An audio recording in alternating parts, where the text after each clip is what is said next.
Hello, I'm Shauna Lawhorne with the League of Women Voters.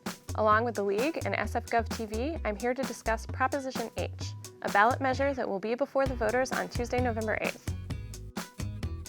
The city currently does not have a particular official or central office responsible for overseeing how city departments interact with the public. Some city offices provide opportunities for the public to obtain information, report problems, or submit service requests. Currently, the Controller is the city's chief accounting officer and auditor. The Controller monitors the level and effectiveness of city services. The Controller also oversees the city's whistleblower program, which receives and investigates confidential complaints regarding misuse of city funds and improper activities by city officers and employees.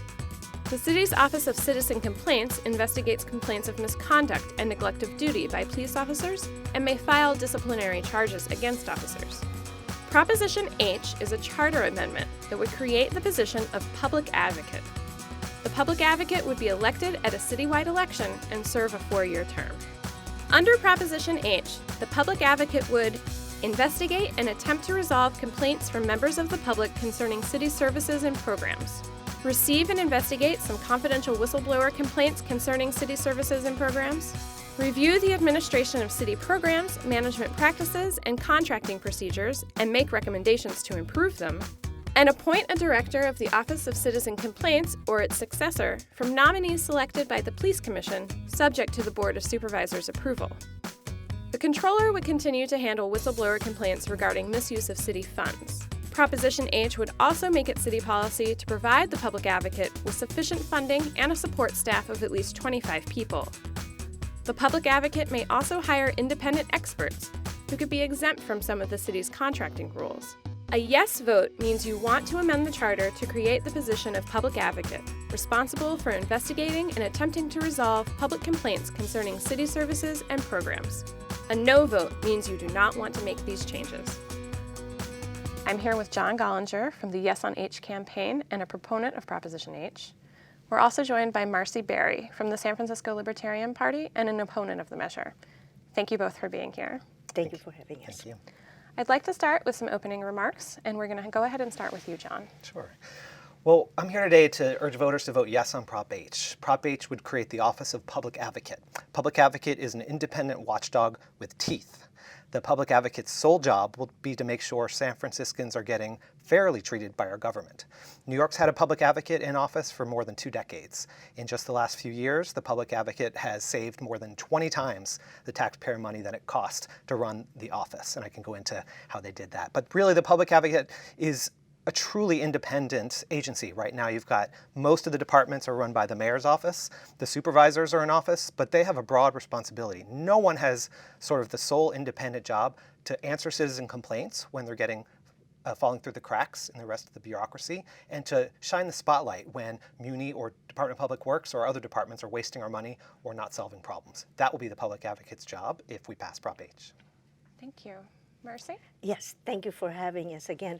I think John mentioned what I was going to mention. Number one, yes, indeed, we are creating a whole new department. We already have all kinds of departments, all kinds of bureaucracies, all kinds of things that take care of things that fall through the cracks.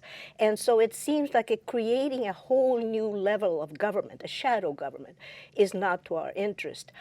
Yes, indeed, New York has had a public advocate. The interesting part is that the newspapers are full of indications that this public advocate is completely dysfunctional and has created more problems than she's worth. And also, now there's an outcry to remove the office of the public advocate for the simple reason that it's simply useless. We are against this because, one, the government is way too big already, 30,000 employees. Two, $9.6 billion in budget. We want more. No, just simply not acceptable. Thank you, Marcy. We're going to start with some questions, and the first question is going to go first to Marcy, and that is, what function will the public advocate serve that is not or cannot be accomplished by other city departments? In my own opinion, there is no function. I think one of the supervisors mentioned that this will be a completely superfluous layer on top of what we have right now. And so it's not like the Board of Supervisors are totally in favor of this. There are those who are saying, why are we creating a new layer when we already have all these things? We have, gazillions of boards, many commissions. What are they doing? Why aren't we holding these people accountable? Same question to you. Sure. Well, I mean, the reason that independent groups like the League of Women Voters are supporting Prop H is that San Francisco City Hall is not working right now. We have spent $3 billion more in the budget in the last 3 years. Are you getting $3 billion more out of your government? No one's really squeezing the departments to make sure the job gets done. Marcy says there's no examples. Here's one, Airbnb. There are right now 11,000 Airbnb units being rented in San Francisco. 1,600 of them are actually licensed under the law. The other 10,600, 400 are illegal. We called the Airbnb office every day last week. They didn't even answer the phone, the office that the mayor set up to enforce that law. They're not doing the job. No one's really making sure that when the problems that force San Franciscans out of their homes, and I could go down the list, are not getting solved, that we put the spotlight on the agency and force them to do their job. So I think Marcy and I actually agree the government should be working. The question is how to get there. And we say it is broken, so let's fix it. Prop H will not solve every problem, but it will certainly help. Thank you, John. Second question, and we're going to start with you, is given the price tag, which is estimated to be between 2.8 and 3.5 million annually, do we feel that the public advocate is a good value for the city? Sure. Well, first I would point out that the real opponents, and the Libertarian Party I think is ideologically opposed to really most measures on the ballot, and this is one, and I respect that, but the real opponents to this measure are the real estate industry, Airbnb, the mayor's office, and others who like things the way they are now. The price tag of what's on the ballot, the 24 measures, is $1 billion. The only ones that these opponents are opposing, most of them, not Marcy, but most of them, are the ones like Prop H that would scrutinize how they're going to spend that $1 billion. This would cost less than 0.5% of what is being proposed for the ballot this November on an array of measures. Why not spend a little bit of money to make sure the rest is getting spent properly? And I would push back on the cost. The actual cost of passing Prop H is between $600,000 and $800,000 a year, according to the controller. It only creates 4 jobs: the public advocate, a deputy, and 2 assistants. Sure, someday, if the office grows to maybe do the full extent of what we can envision, it will cost more money. That's true. But as in New York, here it will save in the end if they do the job, and they surely will. Same question to you, Marcy. Yeah, it would seem to me that I have never in my life seen a government program of any kind that did not expand. And this is the reason why the Libertarian Party, as John mentioned, is saying no to most things, because it's an expansion of government that is not providing good value by any means. And so I would say I have a better solution, we have a better solution than to create a new layer. We just simply need to hold what we have accountable. Why are we doing this? Why are we not performing our own duties as voters, as people who are going to benefit from good services? Why are we supporting a dysfunctional government that is governing by ballot measures, who is saying, well, we can't agree on anything, and therefore we're going to put ballot measures, and the voters are going to have to decide. We don't want to decide anything. Well, it's up to us voters to go out there and say, hey, you guys, you're not performing. We need to do it. We don't need it. By the way, it is not just 800,000. 800,000 is just the beginning. The ballot, the proposition itself allows for 22 people. It does not. Well, you want to read it? I did. So it would seem if the controller says we are going to reach 3.5 million, we're going to reach 3.5 million because that is the nature of government. Thank you, Marcy. We're going to have closing statements now, and we'll start with you, John. Sure. Now, Prop H is supported by a broad array of groups: the League of Women Voters, the Coalition for San Francisco Neighborhoods, the San Francisco Democratic Party. These are groups that really want to make sure San Francisco government works the way it's supposed to and spends its dollars wisely.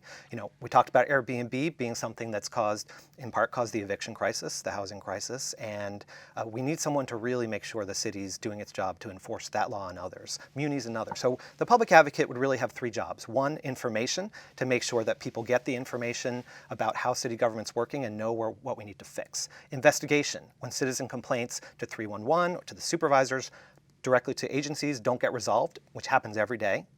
They have nowhere else to turn currently. Who are they going to call? Marcy or me? No. They're going to either give up or bang their head against the wall and keep calling the same agency that didn't help them in the first place. As in New York, and there is no public outcry to get rid of the office in New York. The last public advocate was so popular, he became the mayor of New York, Bill de Blasio. So the public advocate would be a court of appeal that people could go to. And lastly, legislation, if need be. The public advocate could introduce legislation to solve a problem. But really, its powers are to scrutinize government, to squeeze the dollars to make sure they're getting spent, and to be a place that citizens can go for relief if they're not getting it anywhere else in San Francisco. Thank you, John. Closing statement, Marcy. Yeah.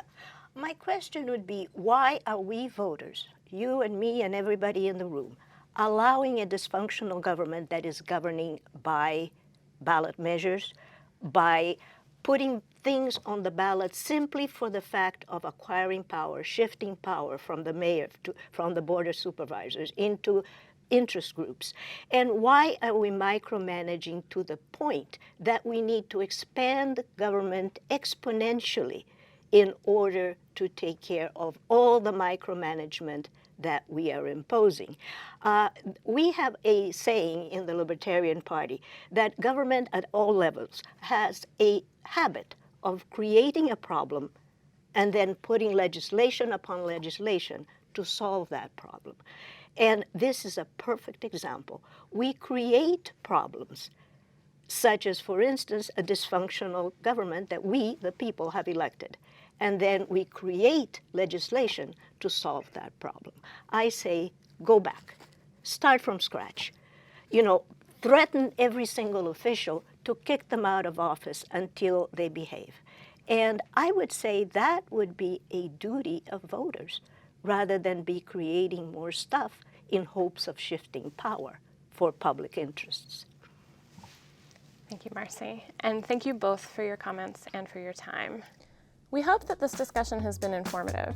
For more information on this and other ballot measures in this year's election, please visit the San Francisco Elections website at sfelections.org.